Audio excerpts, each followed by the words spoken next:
Models की खूब बात हो रही है और बात बार बार घूम फिर कर अडानी की तरफ और वाड्रा की तरफ चली आती है। और देखिए विडंबना कि दोनों गैर राजनीतिक व्यक्ति हैं, राजनीति उन्हीं के आसपास हो रही है।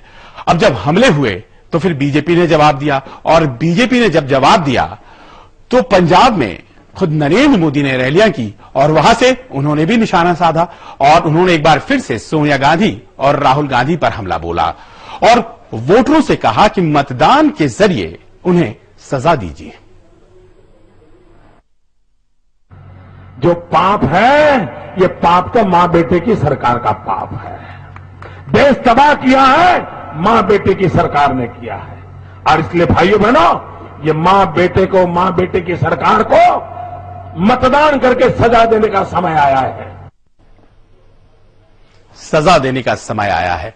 और कुछ दिनों पहले आपको याद होगा अमित शाह ने कहा था कि वोटों के जरिए बदला देने का वक्त आ गया है।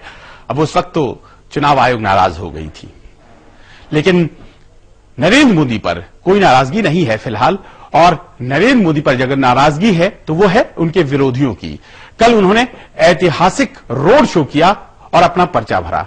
आज उस पर प्रतिक्रियाएं आ रही हैं, लेकिन वो आपको हम खबर दिखाएं उसके पहले हम आपको बताएं कि मां गंगा को लेकर जिस तरह से उन्होंने बयान दिया, ब्लॉग पर लिखा, वो भी अपने आप में विवादित हो गया है।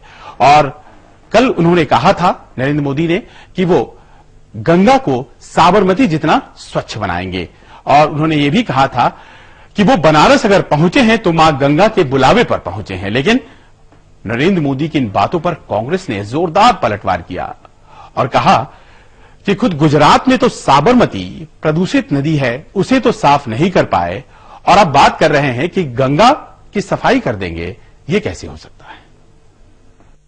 न मुझे किसी ने भेजा है न मैं यहां आया हूं, मुझे तो मां गंगा ने बुलाया है और एक बालक जैसे अपनी मां की गोद में वापस आता है वैसी मैं अनुभूति कर रहा हूं। ये कहती है मां गंगा ने मुझे बुलाया है। मां गंगा को भी तो लोगों की पहचान है कि नहीं? साबरमती की हालत देखो, साबरमती इतनी गंदी है और ये सीपीसीबी में का सेंट्रल पोल्यूशन कंट्रोल बोर्ड की रिपोर्ट है, हमारी रिपोर्ट नहीं है। और तीन सबसे प्रदूषित नदियां इस देश में गुजरात में बहती हैं, उसमें साबरमती एक है। आंकड़ों और तथ्यों के जरिए नरेंद्र मोदी के दावों को लगातार चैलेंज किया जा रहा है कांग्रेस के द्वारा।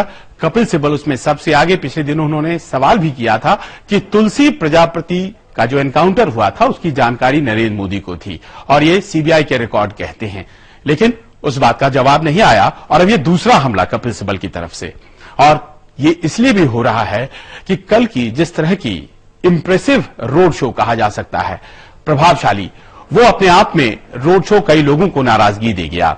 आखिरकार वाराणसी में इस तरह का रोड शो नामांकन के दौरान मोदी जी के पहले शायद ही देखा गया था और एक जन सैलाब जो उभरा तो बीजेपी के विरोधियों ने अपनी परिभाषाएं निकाली हैं।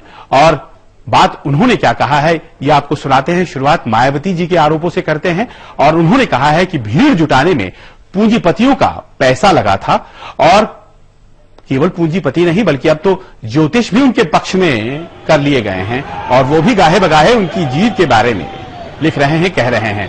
उन्होंने कहा राज्य में बीजेपी और समाजवादी पार्टी इन दोनों की मिलीभगत है और ये भी आरोप लगाया कि दरअसल इन दोनों की मिलीभगत आने वाले दिनों में किसी बड़ी साजिश को अंजाम देने की कोशिश के जरिए भी की गई है और ऐसा उन्हें लगता है, ऐसी आशंका है उन्हें कि कोई बड़ी घटना को आने वाले दिनों में दोनों की ये जो मिलीभगत है वो अंजाम दी जा सकती है।